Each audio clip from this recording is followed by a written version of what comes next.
Hello friends, welcome to our YouTube channel. तो friends, आज की इस वीडियो में हम त्रिभुज का क्षेत्रफल निकालना सीखने वाले हैं। तो अगर आप हमारे चैनल पर नए हैं तो चैनल को सब्सक्राइब कर लीजिएगा और वीडियो को लाइक शेयर कमेंट करना मत भूलिएगा। तो देखिए फ्रेंड्स, ये है त्रिभुज। अब इस त्रिभुज की एक भुजा है 3 सेंटीमीटर, दूसरी भुजा है 4 सेंटीमीटर और तीसरी भुजा है 5 सेंटीमीटर। यानी कि इस तरह का जो त्रिभुज होता है जिसकी सभी भुजा अलग अलग होती है वो कहलाता है विषमबाहु त्रिभुज। क्या कहलाता है? ऐसा त्रिभुज कहलाता है विषमबाहु त्रिभुज। ये बात आपको अच्छे से पता होनी चाहिए। अब देखिए त्रिभुज का क्षेत्रफल यानी कि विषमबाहु त्रिभुज का क्षेत्रफल निकालने का फॉर्मूला क्या होता है।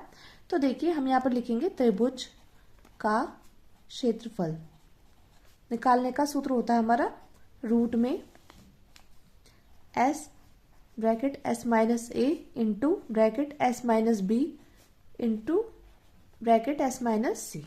जहां पर s क्या है? s एक अर्ध परिमाप है। क्या है? s है एक अर्ध परिमाप। इसको बोलते हैं अर्ध परिमाप। s हमारी एक अर्ध परिमाप है। तो अर्ध परिमाप कैसे निकालते हैं? अर्ध परिमाप निकालेंगे हम इन तीनों भुजाओं को ऐड करके उसको 2 से भाग कर देंगे। तो a plus B plus C upon में 2। अब देखिए a यानी कि पहली भुजा कितनी दी गई है? 3 सेंटीमीटर, दूसरी भुजा दी गई है 4 सेंटीमीटर और तीसरी भुजा दी गई है 5 सेंटीमीटर।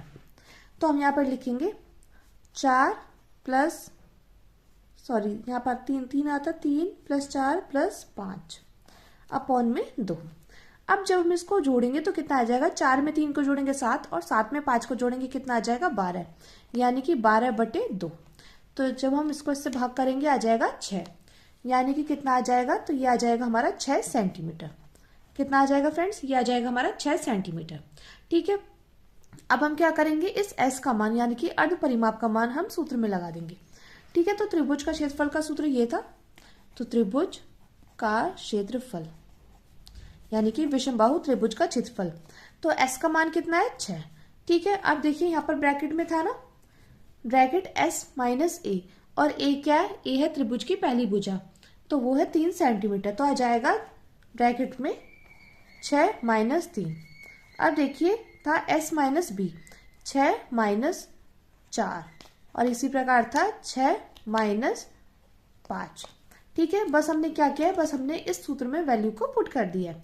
और s यानी कि अर्ध परिमाप हमारा कितना निकल कर आया था? 6, और पहली भुजा है 3, दूसरी भुजा है 4 और तीसरी भुजा है 5।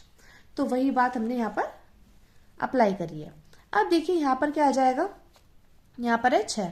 अब 6 में से 3 जाएंगे तो 3 आ जाएंगे, और 6 में से 4 जाएंगे 2 आ जाएंगे, और 6 में से 5 जाएंगे तो 1 आ जाएंगे। यानी कि यहाँ पर आ जाएगा हमारा 6 गुणे 6 गुणे 1। तो जब हम इसकी गुणा करेंगे, 6 की गुणा 6 में करेंगे 36, और 36 की गुणा 1 में करेंगे तो ये भी 36 ही आएगा। तो आ जाएगा अंडर रूट में 36।